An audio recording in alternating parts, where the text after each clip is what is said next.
હવારમાં હુરનાણ ઉગે ભલ ઉગ્યા ભાણ ભાણ તું હારા ભામણા જીન મરણ લગમાણ ઈ રાખજે કસબ રાઉત ઉગોય તું હરવાડ અંધાળા ગયા જળવાડ જળાળ જળાળ કિરણો મીડો પાથરવા હામ હામા રથ આવીને ઉભા રહ્યા અને આમ જ અર્જુનના રથને આગળ જોયો ને બાપુ આગળ શિખંડી હતો ને ભીષ્મએ હથિયાર મૂકી દીધા કે આવા બાયલા આગળ રાખીને મારી સામે લડવા આવો છો અને પછી કૃષ્ણ ભીષ્મ અર્જુનને કહે છે કે હવે માર બાણ ઈ કે પણ હથિયાર મૂકી દીધા ઈ કે મૂકી દીધા એટલે જ કહું છું નકર એની તમારી કોઈની તાકાત નથી કે એને તમે મારી શકશો અને રૂએ રૂએ બાણ માર્યા ભીષ્મ પડ્યા અને અર્જુન કૃષ્ણ પરમાત્માની બાપુ ભીષ્મની પાસે જાય છે અને ઈ જ વખતે બાપુ જગતજનની જોગમાયા ગંગા માં પ્રગટ થયો થકેલ ત્રાંબા જેવી આંખો આમ કૃષ્ણ પરમાત્માની સામે નજર કરીને કીધું મધુસૂદન મારા દીકરાને ત્યાં દગો કરીને માર્યો ને બાકી અર્જુન ની આગળ ત્યાં શિખંડીને રાખ્યો તો પણ ઈ જગ્યાએ કદાચ તું ઉભો હોત ને તો તને ખબર પડત કે ગંગાના ધાવણમાં કેટલી તાકાત છે કેવી જનેતા છે કેવા દીકરા છે કેવી માય બાપુ ધરાવીને ધાનનો નીપજે કોડવીને માળો હારા બધાને હારા જોવે છે પણ બાપુ એવા જો માએ સંસ્કાર આપ્યા હોય તો હારા દીકરા થાય વહુ હારો બે ભેગા પાણી પૂરીયું ખાતા હોય ત્યાં દીકરા કેવા થાય હે કોઈ મતલબ નથી રામ તમે જોવો આમ મોટી સિટીમાં જઈને બેન હાલ્યા આવે છે ભાઈ હાલ્યા આવે છે એ જ નથી ખબર પડતી બોલો બધું હરખું થઈ ગયું બેને વાળ કપાયેલા હોય ને ભાઈને આવડા હોય આપણે બોલાવીએ તે ખબર ભાઈ બેન તો આન કર્યા હતા તો આ બેન છે અરે એવું ગોટે ચડાવ્યું છે ભાઈ કીધાની વાત જ નથી રામ હા ઉમરા વચ્ચે આમ તમે જો 60-60 વર્ષની થઈ હોય ને તો ઉમરા વચ્ચે રહી સબે રમતી હોય ઢબો ઢાંસ ઢબો હવે જીના મનાણા એના થઈ ગયા ઢબો ઢાંસ તો તારા કેવા દીકરા થાય ભલા મારા છત્રપતિ શિવાજી મહારાજ બાપુ જીજાબાઈના ઉદરમાં હતો ને તેથી રામાયણ ને ગીતા ઓગાળીને પાઈ દીધી હતી માને ખબર હતી કે ભગવાન મને દીકરો આપે દીકરી આપે પણ મારું સંતાન કોઈ દી માય કાંગળું ન થાય બાપુ આ ખુમારી માને હોવી જોઈએ માં તો માં છે આજે ગંગા સતી ને પાનબાઈ જેવી દીકરીઓ થાય ને ગોપીચંદ ને ભરતરી જેવા દીકરા થાય કાંઈ સમય બમય બદલાણો નથી ભલા મને હું તમે બદલાઈ ગયા ઘણા ગયા કે મોંઘવારી વધી જાય સમય બગડી ગયો ફલાણું થઈ ગયું કાંઈ નથી મને તેમ જીવે એવું હવે આવ્યું બદલાણું કાંઈ છે નહીં જેટલા વાગે ઉગતો એટલા જ વાગે ઉગે છે એ તો તમને મને ભૂખ નથી મટતી એટલે ઓલું લાગે તમને મને એક ભાઈ કહેતા હતા મને કે સમય કે ઘાયે ઘા જાય નહીં ના ઘાયે ઘા કાંઈ નથી જતો 12 કલાકનો દી હતો 12 કલાકનો જ છે હજી કઈ આખું પાછું નથી થયું પણ મને કે એવું નથી લાગતું મેં કીધું ભૂખ્યા રહેતા એટલે નો જ જતો દી અને અત્યારે ખાવાનું છે આમ 10 વખત ખાઈને આવે ને ઘરે આવે તો કે હજી મેં ખાધું જ ક્યાં છે છોકરા કાજુ બદામ ની ઓગટ કરે બોલો છોકરા આપણને પારલે નથી જડ્યું તોય કે છે કે અમારી પાસે કઈ છે નહીં અમારી પાસે મરો કઈ ન હોય શું જોવે છે અરે તમને કહું અને અત્યારે તમે જો તેથી 2 ટાઈમ ખાવાનું તો મળતું ને તોય કોઈ દાણા નો જોર આવતો તમારે ત્યાં ગમે એમ હોય અમારે ત્યાં ઈ લેન લાગી દાણા જો હોય અમને શું નડતું છે અમને એટલે પણ તમારે મૂક્યાનો માર્ગ નથી નડે છે શું માં અને બાપ ને રોટલા દો 2 ટાઈમ સારું કઈ બાપુ જિંદગીમાં કઈ નડે નહીં હું તો એમ કહું તમે સવારે તમારી માં ને જનેતા ને બાપુ પગે લાગીને જાઓ ને આખી દુનિયામાં ક્યાંય પગે ન લાગવું પડે આપણી ગેરંટી ભલામણ માં છે એ તો માં છે બાપુ આપણા સદગુરુ હોય ને આપણા સતગુરુ એટલે 7મા ગુરુ થયા તો આગળના 100 ગુરુ ક્યાં 1 2 3 4 5 6 7 એવી રીતે આવે ને 5 6 જાય પછી 7મો આંકડો આવે ને પેલો ગુરુ છે ને ઈ જ માં છે તમારે મારી આ દુનિયા બતાવવા વાળી માં છે પેલો ગુરુ છે એ માં છે બીજો ગુરુ છે એ બાપ છે જન્મ થાય ને ગળુતી પાય ને ત્રીજો ગુરુ છે અક્ષર જ્ઞાન આપે ને 4થો ગુરુ છે ધંધો શીખવે એ 5મો ગુરુ છે કંઠી બાંધીને કાન ફૂકે ને 6થો ગુરુ છે અને તારું મારું મટાડીને આ વિધિના ચકડામાંથી બહાર નાખી દે ને ગોપીચંદ ને ભરતરી જેવા દુનિયામાં પૂજાડી દે ને ઈ સતગુરુ 7મો ગુરુ મા બાપ છે આપણા ગુરુ છે 100%. પણ મા બાપ છે ને જન્મ આપી શકે લાલન પાલન કરી શકે ઉછેર કરી શકે ઓળખાણ ન કરાવી શકે ઓળખાણ માટે સદગુરુની જરૂર પડે ગુરુ વિના બાપુ ઓળખાણ ન થાય હું કોણ છું ક્યાંથી આવ્યો છું ક્યાં છું ને ક્યાં જવાનું છે આની માટે બાપુ સદગુરુની જરૂર પડે આ ભજન છે ને ભજન બધા હાંભળ્યા હોય બાકી યાદ ન રહે અને યાદ એ ન રહે અને સમજાય નહીં. આના માટે સદગુરુ જોવે. એક વાણી એવું કહે છે, પેલા મેં જન્મા પછી જન્મા બડા ભાઈ ધામધૂમથી મારા બાપા જન્મા પછી જન્મી મારી માં. વહા ભાંગી નાખે કે નહીં? કોક પેલા હું જન્મ્યો પછી મારા મોટા ભાઈ જન્મ્યા પછી મારા બાપા જન્મ્યા પછી મારી માં જન્મી, આવું હોય? અમે કહી છીએ હોય, એમાં તમને ન સમજાય તમારો પ્રશ્ન છે. આ સમજવા માટે સદગુરુ જોવે. આવો મદાર છે મજામાં. આને સમજવા માટે સદગુરુ જોવે. ભોળાનાથ નો દીકરો કે ગણપતિ, અને ગણપતિ નું માથું કે ભોળાનાથે કાપ્યું અને હાથીનું કે લગાડ્યું. ફોટામાં જોઈ, મૂર્તિમાં જોઈ, ફોટામાં જોઈ, મૂર્તિમાં જોઈ. તો હું એમ કહું છું કે હાથીનું લગાડ્યું પેલું કાપ્યું ત્યાં જ નહીં પડ્યું હોય? તમને કેમ લાગે? અને માણાના શરીર ઉપર હાથીનું માથું આવડું હોય, ફિટ થાય છે? હાવ સાચું, 100% સાચું છે. હાથીનું જ લગાડ્યું છે, પણ આપણા ચકડા ગઈ ગયા એટલે નથી સમજાતું. આની માટે સદગુરુ જોવે. ને કે હાથીનું કાપીને લગાડે તો ઓલું કાપેલું એ ભોળો નાથ બાપુ ઈ નો ચોટાડી શકે. આ સમજવા માટે સદગુરુ જોવે. કારણ કે વાણી છે ને, વાણી માથે મહાપુરુષોએ પડદો રાખ્યો છે. અને પડદો છે ને એ સદગુરુ મહારાજ જ આગો કરી શકે. તમારી મારી તાકાત જ નથી. સદગુરુની કૃપા હોય ને તો જ તમને સમજાય, બાકી ન સમજાય. એટલા જ માટે મહાપુરુષોએ ઘણી બધી વાત કરી છે, પણ જેટલા મહાપુરુષોએ દિલથી બાપુ હાથ કર્યો ને, હું તો એમ કહું કે આજે આવે. નાભીથી જો તમારો અવાજ હોય, આ આવડા મોટા કાર્ય શું તમારી તાકાતથી થાય છે? એ વ્યામમાં ન રહેતા કે આ મેં કર્યું. એ એવી ચેતના કોઈક ભેગી હોય તો થાય, બાકી રૂપિયાના ઘર ભર્યા હોય તો ન થાય. ખોટી વાત છે. એ તો બાપુ એ આ અબોલ જીવને રોટલા ખવડાવો ને એની દુઆ તમારું કામ કરે. એવા સંતની બાપુ ચેતના હોય ને, ચેતના તમારું કામ કરે. તમારે તો આગળ હાલવાનું હોય, બાકી લાઈન દોરી બધી અહીંયાથી મળી જાય. સંસ્કાર બાપુ છે ને આવા કઈક કાર્ય કરતા હોય ને તો જ બાપુ તમારી પેઢી કઈક વ્યવસ્થિત થાય. ને કે અવાડા ડાટા કાઢે એવી થાય, એમાં કઈ વળે નહીં. દીકરા કહેવાય 2 છે 5 છે, પણ 100 ગ્રામ હળદર કોઈ આપે એવા ન હોય. એ દીકરા હોય તો શું, ન હોય તો શું, કઈ ફરક નથી પડતો. ભૂખો રાખું શરીરની પડાવું ખાલ, આટલું કરતા જો ન હાર તો પછી કરી દઉં ન્યાલ. એટલી બધી હેલી નથી રામ ભક્તિ. ભક્તિમાં તો બાપુ તંગ મોકળા થઈ ગયા, ત્યાં ઈશ્વર મળ્યા છે. અત્યારે તો બધા ગુરુ મહારાજ ના પૈસાથી ખરીદવાની વાત કરે. બાપુ આયલા પૈસા હું આપી દઉં, મને ભગવાન દેખાડી દો. આ એવું છે? હાલતું થવું નથી. અને બાપુ ગામ આવે કોઈ દી? એ તો આપણે જ કરવું પડે. ગુરુ મહારાજ તમને મને માર્ગ બતાવે, બાકી હાલવું તો આપણે પડે. ભલા મને અત્યારે બધા ખરીદવા નીકળ્યા છે, પૂછતું નથી કોઈ. મેં કીધું એમ ઈશ્વર છે ને, વિશ્વ વ્યાપક નિરંજન નિરાકાર છે. આપણે આપણા જેવો ગોતીએ એટલે મેળ નથી પડતો.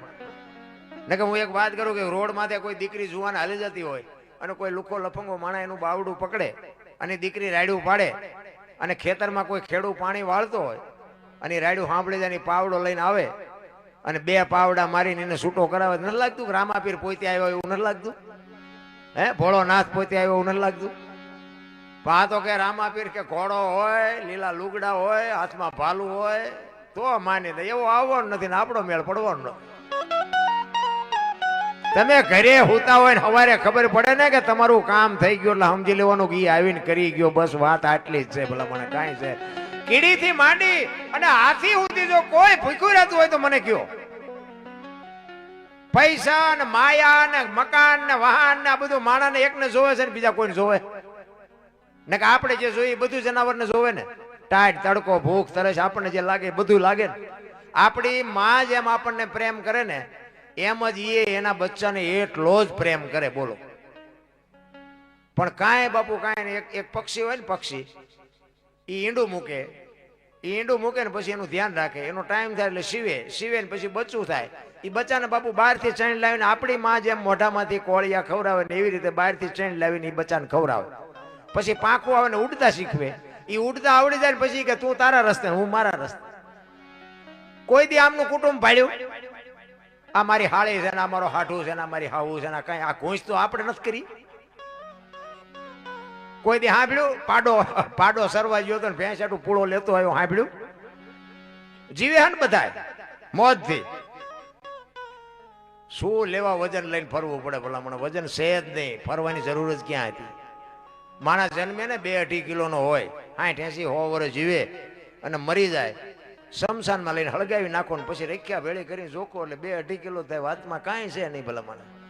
જે સમય મળ્યો એ આનંદ કરો, મોજ. અરે અમારો દેહ એક દી પડવાનો છે, પણ આટલા બધા બેઠા આમાંથી કોકને મજા આવી હોય અને બાપુ મોબાઈલના માધ્યમથી તમને ખબર પડે કે ઓલા દરબાર વી ગયા, જો બાપુ 2 જણા આંખમાંથી આંવડા ન પડે તો મારી જિંદગીમાં ધૂળ પડી ભલામણ. જીવન એને કહેવાય. મરી તો બધાને જવાનું છે, હારો ને મોરા બધાને મરવાનો. રામ ને કૃષ્ણ જેવાના દુનિયા છોડવી પડી. તમારી મારી શું ઓકાત હતી ભલામણ? દિલ્હીનો સિકંદર 500 ઘોડાનો રસાલો લઈને નીકળ્યો ને, અને ફૂટપાથ ઉપર બાપુ એક ફકીર હૂતો હતો. એ સિકંદર ની નજર આમ ફૂટપાથ ઉપર ગઈ ને એટલે રસાલો આખો ઉભો રાખ, મારે ઓલા ફકીર પાસે જવું છે.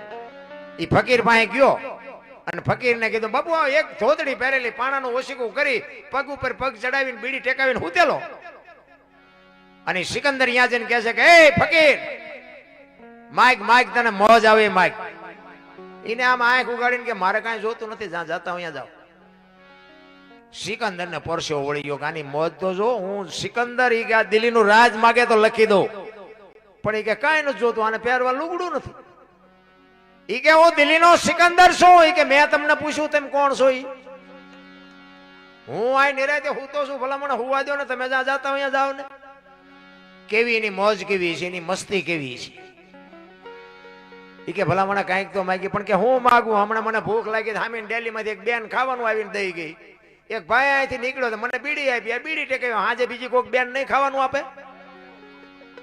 બાદશાહ ને એમ થયું કે હા આને કેટલો સંતોષ છે, હાજે ખાવાના ઠેકાણા નથી તોય રાહ જોઈને બેઠો છે. મારે મૂક્યાનો માર્ગ નથી તોય હું હેઠો નથી બેહતો.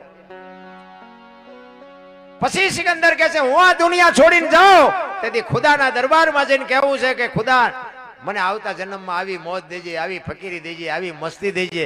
અને પછી જે ફકીર બોલ્યો ને એ જીવનમાં ઉતારવા જેવું છે. ફકીર કે શું કહો છો?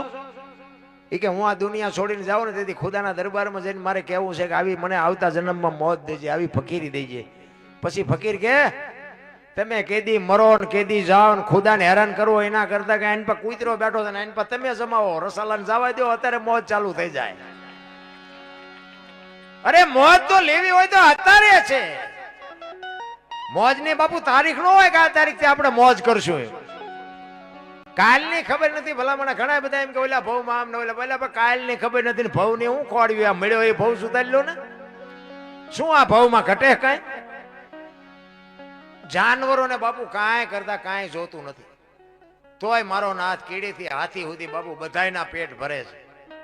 અને આપણને બાપુ ચાઈ શેઠો જ નથી. હજી આટલું કરેલું, હજી આટલું, ત્યાં ફડાઈ ગયો ફૂટી જાય જ્યાં બારના ભાવમાં. કોઈ નથી ઓળખતું બાપુ. કરોડપતિના દીકરા હોય ને કેટલાય મરી ગયા. મોટા હતા મયપતિ, ગજબ હતા ગંભીર, સબળ જેના શરીર મહાને દીઠા. મેં રામચંદ્ર પરમાત્મા જેવાને બાપુ લંકા સુધી ધક્કો કરાવ્યો તોય મરી ગયો.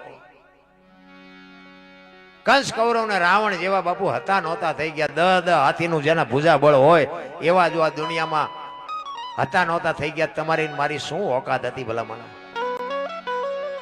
હું તો આ બેનો આટલી બધી મને સાંભળે છે ને એ મને તો આજ હું રાજી થયો. એટલી બધી બેનો મને સાંભળતી જ નથી ક્યાંય. ખરેખર રાજી થયો. એટલે મારે જો કે ભાઈઓ, કારણ કે છે ને જો બેનું સંતાનને ઉદરમાં બેનું રાખે, 9 મહિના રાખે, એનો જન્મ માં આપે, એને બોલતા બેહતા ખાતા પીતા બધું માં શીખવે, અને નામ બાપાનું લાગે. ભાઈ ફલાણા ભાઈ એવું જ હોય ને, ફલાણા ભાઈ ફલાણી માં એવું હોય તો બધાને ખબર છે. આ તો હું તમને યાદી કરાવું છું. બાકી માનો જેટલો ભોગ છે એટલો બાપનો છે. તોય બાપુ છે ને વાય નામ બાપાનું લાગે. શું કામ લાગે? આ માનું સમર્પણ છે, માનો ત્યાગ છે. એ કે એની વાય બાપાનું રાખજો. કે શું કામ? એ કે આ કદાચ કોથળીઓ તોડીને ધોળીમાં માથું ગાલીને ઊંધો પીડ્યો હોય અને કોક એમ કે કોનો છે, ફલાણી માનો છે એમ કે છે ને, તો મારા ખોળી આમ જીવ નહીં રહે. કે એની વાય બાપાનું રાખો. એ કે આ ત્યાગ છે બાપુ, એક માનો ત્યાગ છે. અને હારા છે ને એની વાય માનું લાગે. તમને ન ખબર હોય તો કહું, હનુમાનજી કોના? અંજનીના. કર્ણ કોનો? કુંતીનો. ભીષ્મ કોનો? ગંગાનો. શિવાજી કોનો? જીજાબાઈનો. ગાંધીજી કોનો? પુતળીબાઈનો. હારા હારા માના, બગડેલા બાપાના. માં છે એ માં છે. આ બેનું બેટી એટલે હું ખાસ સલામ કરીને કહું છું. અને મારી વાત અમુક કડવી લાગશે, માફ કરજો. મને સીતારામ ન કરો તો કઈ બીજી બહુ જરૂર નથી. પણ બાપુ હું તમને કડવું તો પાય, કડવું પાયા વગર દવા કોઈથી દર્દ ન મટે. હા, ગોળ ખવડાય દર્દ ન મટે. માં બધે ઉપર બેઠી. ધજામ જાઓ, આરાસુર જાઓ, પાવાગઢ જાઓ, ચોટીલા જાઓ, બધે માં ઉપર બેઠી. શું કામ? મારા સંતાનની નજર રે. બાપા બધા ભોંયરામ છે, તંબકેશો ને રફાળેશો ને ભોંયરેશો ને રિયા સલમુ દાબે. માન બાપમાં બાપુ ધરતી ને આસમાન જેટલો ફરક છે. એટલે મારો કહેવાનો મિનિંગ ઈ છે, હું તો બેનુને એટલા માટે કહું છું કે બાપુ જીવનમાં કદાચ કોઈ એવું લુખા લફંગા માણા બાપુ તમને કોઈ ફસાવે ને, ધ્યાન રાખજો. હાથ પેઢીનું નામ જો બાપુ બોલાવશો ને તો 1 સેકન્ડ થશે. અને આબરૂ રાખવી કે કાઢવી તમારા હાથની વાત છે. અત્યારે દુનિયા ધારો. આ એક રામાયણનો તમને પ્રસંગ કહું. સીતાજી કે રામાયણ લક્ષ્મણ રેખા ઓળંગી ગયા અને હરણ થયું. રામાયણ કહે છે ને, આપણે બધા સાંભળેલી. હું એમ કહું છું કે સીતાજીમાં શક્તિ નહોતી. મિથિલા નરેશની દીકરી બાપુ અગ્નિનો ગોળો હતો. અગ્નિનો ગોળો. રાવણ માથે દ્રષ્ટિ પડે ને, રાવણની રાખ ન પડે, આ ઈ માં હતી. પણ આજની દીકરીને કેળો પાડ્યો છે કે જે લક્ષ્મણ રેખા ટપી જાય એનું આ દુનિયામાં હરણ જ થાય. રાવણ મરી ગયા વેમમાં ન રહેતા ગામો ગામ છે. પછી દીકરીને, માને, વહુને, બાપને, ભાઈને, દીકરાને બધાયને હોય, જે લક્ષ્મણ રેખા ટપી જાય એનું આ દુનિયામાં હરણ જ થાય. પછી બાપુ ધોળે ભેગું ન થાય. લખવું અહીંયા લખી લેજો. એટલા માટે કહું છું, તમે એક પગલું ખોટું ભરી લેહો ને, તેથી તમારા મા બાપ કે તમારા ભાઈઓ, તમારા કાકા, તમારા મામા બાપુ આ દુનિયામાં સાથી કાઢીને હાલી નહીં કે એક લખવું હોય તો લખી લેજો. એટલા માટે કહું છું, મા બાપ છે ને આપણું ભલું જ કરતા હોય. આપણે અત્યારે મોબાઈલના માધ્યમથી બાપુ બધું જોઈ જ છીએ આપણે. એમાં મારે કોઈ વ્યક્તિગત વાત કરવાની જરૂર નથી. પણ બાપુ એક 35 પેટ્રોલ પુરાવે, માગેલું મોટરસાયકલ હોય, મોબાઈલમાંથી રીલું નાખી નાખીને એવા બાપુ નખરા કરીને દીકરીઓને જે ફસાવે. અને નકરા છોકરા ફસાવતા એવું ન હોય, દીકરીઓને થોડુંક વિચારવું તો જોવે. એટલે હું તો હાથ જોડીને કહું છું. બાકી તો આમાં આબરૂ જાય તો તમારી, રહે તો તમારી, મને કાંઈ ફરક નથી પડતો. પણ અમુક બાપુ એવી દીકરીઓ અમુક જે હલવાઈ ગઈ છે, તમે હાલો મારી ભેગા, હું તમને દેખાડું. 1-2 સંતાન થાય અને પછી બાપુ એને રખડતી કરી મૂકે. મા બાપના ડેલા તો પેલા બંધ થઈ ગયા હોય. ઈ દીકરીઓની જે બાપુ દશા છે ને, આપણા હૃદયમાં હબાક આવે છે. અરે તારી ભલે થાય, તારી અમે તે એક આટલી ભૂલ ન કરી હોત તો ક્યાં દુનિયા ખોટી થઈ ગઈ હતી. એટલા માટે કહું છું, ખાવ પીવો મોજ કરો. મા બાપની મંજૂરી સિવાય હું તો એમ કહું છું કે તમે બહાર જાઓ તો મા બાપને પૂછીને જાઓ, અને આવો ને તો મા બાપને કયો કે આટલા વાગે તમે આવી જ જાઓ, અને બેનું હારે જાઓ. હા, પછી તમે ગમે એના ગમે હાલતા થઈ જાઓ ને બાપુ, બહુ હારી. રાવણ છે ને, હું એમ કહું, રાવણ ગામો ગામ છે, હજી છે. અમે તો બધે જાય, અમને ન ખબર હોય. રાવણ મરી ગયા એમમાં ન રહેતા. એટલે માનું પાત્ર છે ને બાપુ, અદ્ભુત પાત્ર છે. જોકે પેલા તો બાપુ એક દીકરી એના લગ્ન થાય ને બાપુ, ગામમાંથી જાય ને આખું ગામ રોતું હોય. 18 વર્ણના બાપુ રોતા હોય કે એક પંખી માળો મૂકીને વીયું ગયું. અત્યારે દીકરીઓ જ નથી રોતી, લ્યો ગામ ના શું રોવે? અત્યારે દીકરીને જ આવડું નથી આવતું. આપણને એમ થાય કે હા, એમને એમ થતું છે કે આપણે છૂટ્યા અહીંથી. અરે બાપુ, જેની જન્મ ભૂમિકા છે, જેને મા બાપે બાપુ ઉછેર્યા છે, મોટા કર્યા છે, મા બાપે આપણી તમામ બાપુ જરૂરિયાત પૂરી પાડી છે, એ મા બાપને છોડવાનો વારો આવે અને આંખમાંથી આહુડું ન આવે. અરે હારા હારા રોવે બાપુ. ગમે એવો મર્દ બાપ હોય ને, મૂછે લીંબુ ઠરતા હોય ને બાપુ, ભાંગીને ભૂકો થઈ જાય દીકરી જાય ત્યારે. દીકરી તો દીકરી છે ભલામણ. મેં કીધું એમ, આ જેટલા સભા અમે આ મોટી મોટી વાતો કરી, તમે અમને ચા ને પાણી ને ખાટલા ને ગાડલા ને આ તમે બધી વ્યવસ્થા કરી દો. તમે એ બાજુ આવ્યા હોય અને હું એમ કહું હાલો હાલો, અરે ચા પાણી રોટલા સિવાય જવાય? અને આમ ડેલામાં લઈ જાઉં અને રહોડામાંથી હાણેશું લોટા મંડે ઉડવા, મારે ચિંતા જવું. અરે હારો માણા ન હોય તો જીવવાની મજા જ ન આવે. હગો હારો નો હાપડે, મિત્ર મળે જો લબાડ, પત્ની મળે જો કભાર, જા તો હેળે જો અવતાર. ત્રણેય પખા મોળા હોય તો ગિરનાર ભેગું થઈ જવાય, જીવવાની મજા જ ન આવે. આપણે હગાને ફોન કર્યો કે આપણે ખબર પૂછ્યું કે હાલો ને આપણે ખબર પૂછ્યું હગાને તો આપણે ફોન કર્યો કે 5,000 મોકલાવજો. શું ગુડવા હગાને? હગામ ઠેકાણા ઘરે જાય તો બૈરા આય સોટે. ભાઈબંધ હોય તો આપણે ભેગો થયો નથી બીડીઓ હાટું ખિસ્સા ફાડી નાખે. લ્યો આ ભાઈબંધ ને શું કરવા? અરે કોઈ મતલબ નથી રા. પણ સમજાય એવી વસ્તુ નથી આ. મારો કહેવાનો મિનિંગ તમને જો સમજી જાવ તો બાકી જગત આખું સમજી જવાય. આ અમે બહાર જાવી ને તો અમને બધા ઘણા એમ કે અમારે ઘરે પગલા પડાવવા. તમે હાલો બાપુ અમારે ઘરે પગલા. એટલે ભાઈ કોઈ સાધુ સંતો ના હોય અમારા શું પગલા પાડવા? ના ના બાપુ હાલો હાલો. આપણે એમ હાલો રાજી થાય જાય. આખા ઘરના રાજી થાય. ચા પાણી કરે ને હાર પહેરાવે ને સાલું ઓઢાડે. ઘરે જાય ને તો બૈરા શું કે બહાર ઉભા રહેજો પોતા કર્યા છે પગલા પડશે. એટલે ઓલા પગલા પાડવામાં છે તમને અહીંયા મફત પાડીએ તો પાડવા નથી દેતા. પણ મારો કહેવાનો અર્થ શું છે? બે ને સ્વીકારી લેવાની. બે સાચા છે. એની જગ્યાએ ઈ નથી પાડવા દેતા ને એ સાચા છે. તમે પડાવો છો એ સાચા. બે ને સ્વીકારવાની વાત છે. શું કામ? ઓલા 360 થી રોટલા દે છે એટલે ઈ ના પાડે ન ઘડીક બહાર ઉભું રહેવું પડે. તમે એક જ વખત પગલા પાડવાના. અમે આ રોજ આવી તમે થાકી જાવ કે આમના કેટલા વખત પાડ્યા હવે વાળવા પડશે.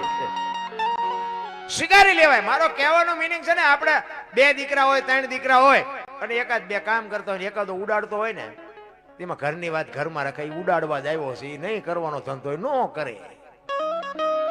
પછી ઘરની વાતો બાપુ બહાર કરીએ કઈ ન વળે. ઘરની વાત ઘરમાં રખાય. પછી જેવો આપણો દીકરો હોય એવો જેવી દીકરાની વહુ હોય. હું તો એમ કહું હાવું જો હાવું મટી જાય ને તો વહુ મટી જ જાય.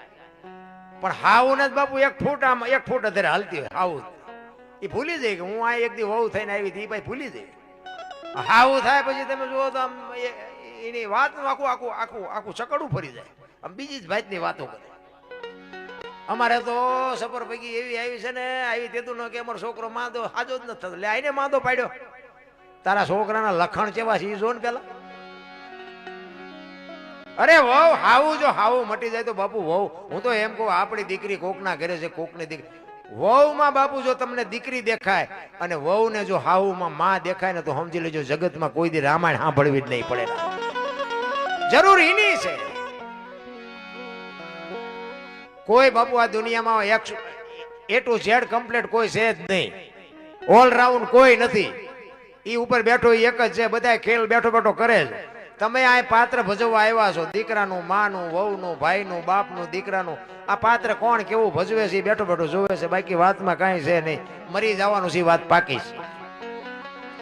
એટલે જ હું કહું છું કે તમને મને જેટલો સમય મળ્યો એટલો આનંદ કરો મોજ કરો હળવા ફૂલ થઈ જાઓ. કાંઈ કરવાની જરૂર નથી.